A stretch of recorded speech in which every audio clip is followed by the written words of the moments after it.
Satnam, yogis and yoginis, hello and welcome to another stream. Today we will be doing a video about mudras. I haven't been recording for a while and I have a blocked nose, so you will recognize that I'm having a flu, but I wanted to stream today even though I'm not fully recovered because I haven't streamed for a while.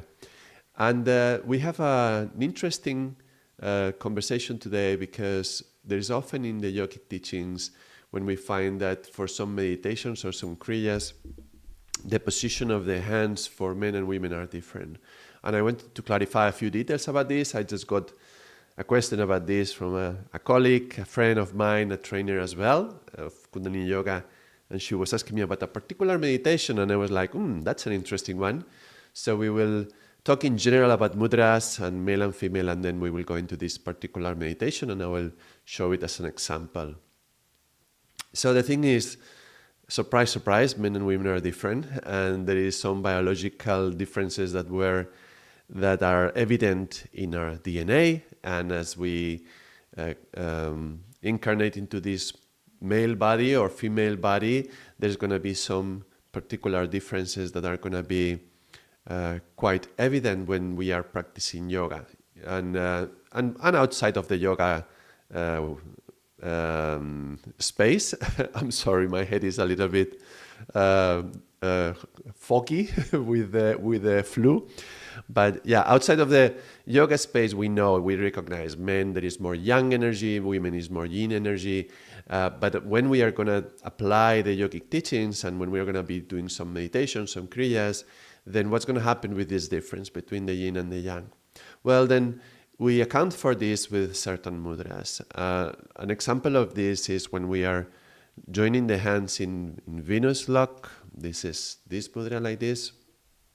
There is going to be a difference between the male and the female one. This will be the male one where the right thumb is on top of the left. But sometimes, people say, the man is the right on the left and the woman is the left on the right. Well, it's not just this. You have to change all the fingers. So the women will have the right pinky under the left pinky. So it's like the left hand holding the right, and the man is the right hand holding the left. And the right hand is connected to the left hemisphere. The left hemisphere in the brain. We talked about this quite extensively in a video on the, what was that?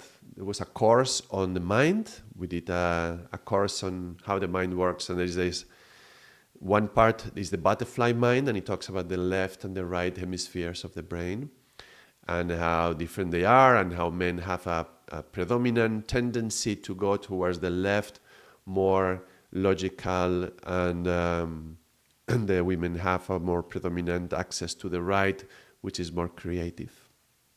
So by doing this change with the hands, by doing this, what we are doing is we are integrating and affirming our own identity, our own sexual identity. So me having been born in a male body, I recognize that by making the right hand holding the left, if you wish. No? So this is the right hand of the yang being more active, more predominant over the left, and that's going to be bringing me into balance. And I didn't always do it like this. When I came into yoga, I realized I was doing it wrong, let's say, if you want to say it like that. And changing the mudra would change the way energy moves within your body. And that's what the recommended is. Now I know for some homosexuals decide to emphasize the opposite one. So I know of some women who are doing the male mudra, let's say, and that's their choice. They want to do it like that because they want to emphasize their own yang energy, and that's fine. Everybody can do whatever they want, but the tendency and the general rule would be, if you are in a male body, you do the male mudra. If you're in a female body, you do a female mudra. This is the general sense of it. There is other mudras like this. For example, Buddha mudra, where the right hand rests on the left, for the men, and for the women, they do it the other way around. And again, it's about the left hand being predominant. So this is the yin for the women and the right one for the man. Even though Buddha Mudra, this one, in some meditations, it will say that everybody does it with the right on the left. So you have to read the description of the actual mudra, where it says if it's something specific. If it doesn't say anything, if it just says like Venus lock, then we know that men and women will do it differently. There's other variations, like for example, if we are doing the Venus lock with the index straight, like when we are going to be doing Satkriya, then it's just the Venus lock with the index straight. So you just go into Venus lock and then do the extension of the indexes. By the way, Venus lock, this is a mudra that used to be practiced because when you are like this, the finger, this finger and this thumb, they are positioned on this point, which is an acupressure point. And when you press on this point, it's going to open one of the nostrils of and the other point in the other hand is going to open the other nostril. And the idea was that when we are one nostril open, then there is a predominance into Ida. When the other one opens, we are into Pingala. And then what we want to meditate is to find the balance between both so that the Sushumna can open, right? At the end of the day, we always want to find this balance, which means also finding a balance between the left and the right hemisphere. So the meditator would be in Venus lock, and if you detected that there was a predominance into Ida, you could activate Pingala by pressing in the corresponding point. And so the nostril would change and you would find the balance. When they are both breathing at the same time, then the central channel would open. This is part of what is called Swara Yoga. It's a whole field by itself. It's a lovely, lovely thing. Maybe we will go into this someday. But the basic concept is that every 2 hours and a half, we change from yin to yang. And you can notice which nostril is predominant. And in the change between yin to yang, there is around 4 or 5 minutes of balance between both. In that moment of balance, this is a great moment to meditate. But you cannot just wait for the 4 minutes between 2 hours and a half and 2 hours and a half and be the whole day waiting for those 4 minutes. You can stimulate that balance through this lock and through creating pressure on the proper points. So that's the idea of this Venus lock, yeah? There is a lot of things in the mudras. There is a lot of wisdom that is contained in them, and we are just touching the surface. Mudras is another field that maybe another day we will explore. There's so many yogic concepts that we can explore, but limited time. Anyway, let's go to this kriya that my friend was suggesting to take a look at, because it's very specific mudra. And so let me find it. Let's see if I can share it like that. Yes, okay. Let's see if it moves. Yes, it moves. Okay. So this is the meditation for strong nerves, as you can see here. And it's generally done between 11 to 31 minutes.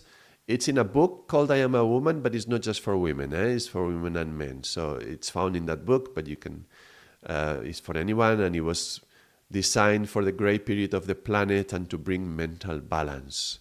This gray period of the planet, it was supposed to be when we were transitioning into the current age. And interesting this idea, to bring mental balance. It's for the strong nerves and to bring mental balance. Okay, so how does it bring mental balance?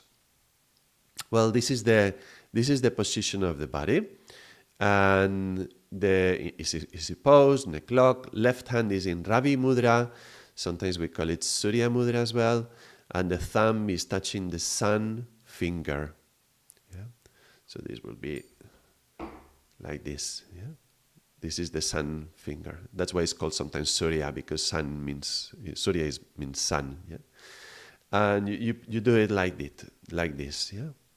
The fingernails you don't have to do it like this with the fingernails, just the pads of the fingers. The other fingers are straight.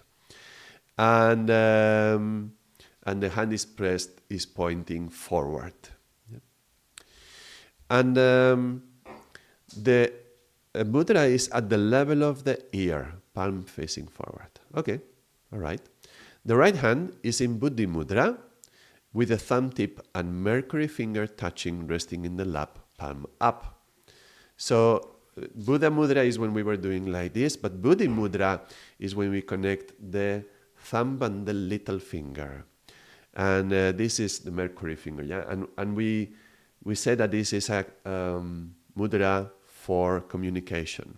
It stimulates communication. This mudra, I didn't mention it, is the sun, is about vitality and gives a lot of energy, so it's vital energy.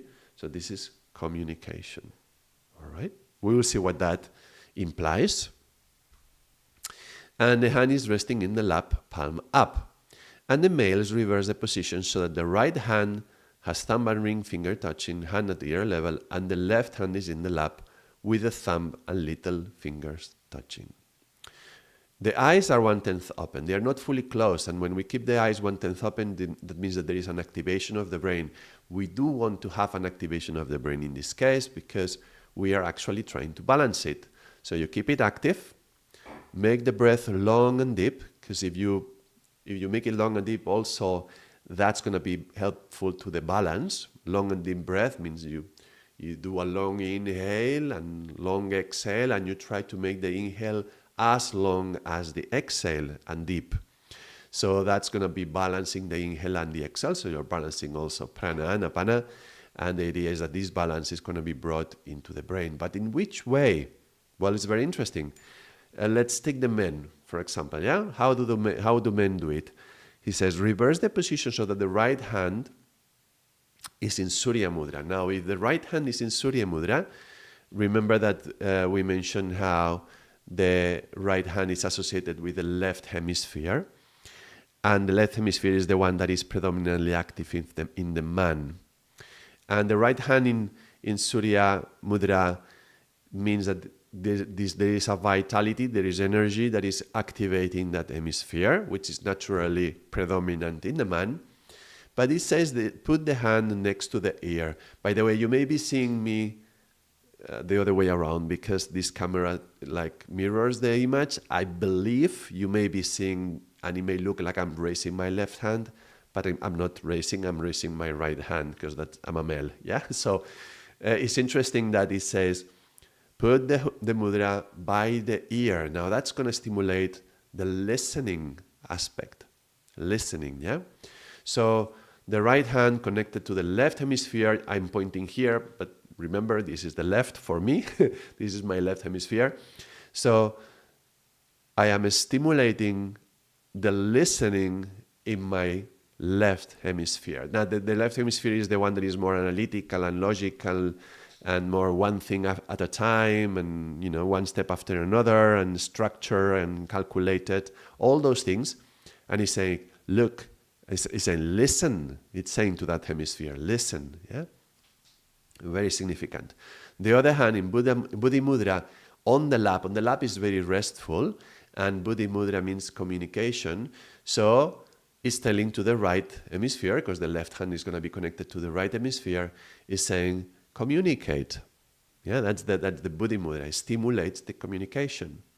So basically, these two mudras are basically saying to the left hemisphere, listen, and to the right one, communicate, right? So that the left hemisphere can listen to what the right hemisphere is trying to communicate. And that way, because we are predominantly here, is saying, okay, you be active, don't go to sleep, stay active, but listen to what the other hemisphere has to say. And that way, they can create a balance between the two.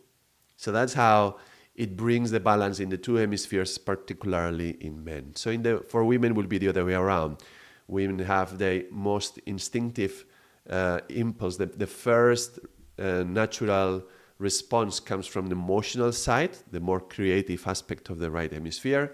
In general, this is not always in all the time, in every minute, and there is no activation on the left at all. Of course not. Yeah, I'm saying in general, the first reaction is more emotional. It's more into the artistic, creative, that part of the brain. And so the changing the mudra for the women, let me see if I can, yeah, that would be this one for the women, is saying to the left, the left hemisphere, the right hemisphere is activating and saying listen, and to the left is saying now communicate, so that they can listen to the rational structure and more logical aspect. Yeah? Of course, we all have both hemispheres. We all have logic and reason, and we all have arts and emotional expression. And it's about where our predominance is, and through this mudra, we can find the balance between the two. Let me see if there was anything else in the meditation that I forgot. Make the breath long and deep, and at the end, you inhale deeply, raise the arms overhead, open the fingers wide, and shake them for several minutes. So you bring the hands up, so all the energy that you created, bring it up, which is going to help to bring the energy to the brain, and then you shake, and you're like kind of clearing the field. So very significant, very symbolic as well. Very interesting how the mudras speak to what the meditation is doing. This is just a little example, but it's good to take any meditation and not just practice it, but explore and experiment and ask yourself, why am I doing this mudra? And why this mudra at the level of the ear? Because some meditations make it at the level of the shoulder, some make it here, some are up, some are on the knee. Why on the level of the ear? Well, there has to be something there, yeah? There's always something special that you can go a little bit deeper and extract more juice, like a juice to the meditation, yeah? Like an orange juice, like extract even more from what the meditation can give you. And if you can be sensitive enough, you can start feeling what's happening with these mudras and notice the profound effect that they can create on us. Mudras are very powerful. Thank you very much for watching for today's short and sweet video, and I will hopefully come back to the course that we have active as well. But in any case, there's plenty of videos in the channel. If this one was interesting, don't forget the like and the subscribing and all that, and check out the other videos as well, which are interesting. Thank you, everyone. Sadam.